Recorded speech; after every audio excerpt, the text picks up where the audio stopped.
Hello, I'm Richard Jones. And I'm Bert Rowley. We're here today at the O2 Arena in London for the WNIT ATP World Tour Finals.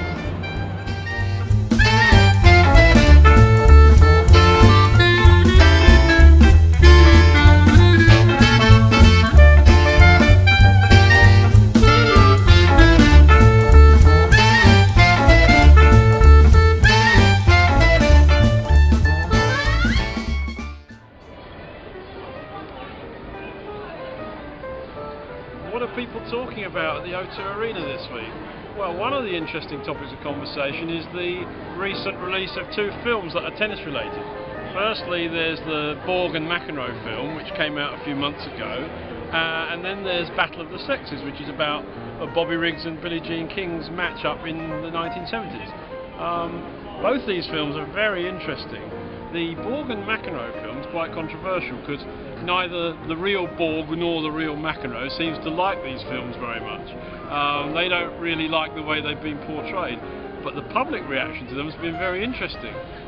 People I know who've been to see them think it's a really good film, and although the critics didn't really share that view, as we all know, what the critics say only counts for so much.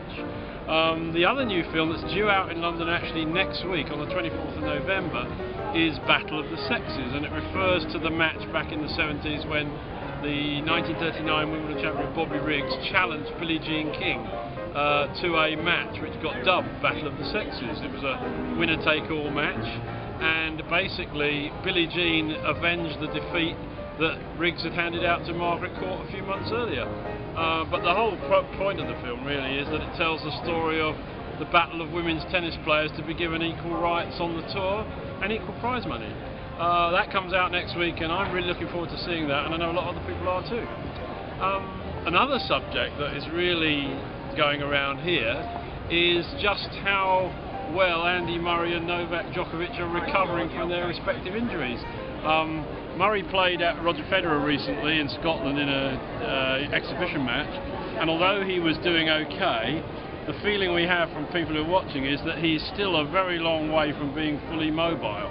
And the word from Novak Djokovic's camp is that he had a fractured elbow, and the injury was much more serious than was first thought.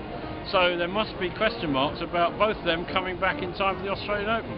But we'll wait and see. In What's New in Tennis, we always like to give a mention to the latest new books and DVDs and things like that in the tennis world.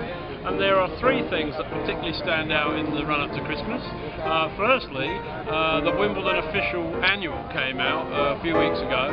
This is the 35th book in a series that began back in 1983. It's a 192-page hardback book full of pictures, and it tells the story in words and pictures of Roger Federer's 8th Wimbledon win. On that same subject, you can get the Wimbledon Official Film, which is a DVD. It lasts an hour. It's the highlights of the whole Wimbledon tournament this year. And also released is the complete match from the men's singles final, Roger Federer against Marin Cilic. So if you're a Federer fan or a Wimbledon fan, there's plenty out there right now for you. We'll be back soon with more of what's new from the world of tennis. And in the meantime, enjoy the tennis at the O2, subscribe to us on YouTube, and download the free app on Apple and Android. Till then, cheerio!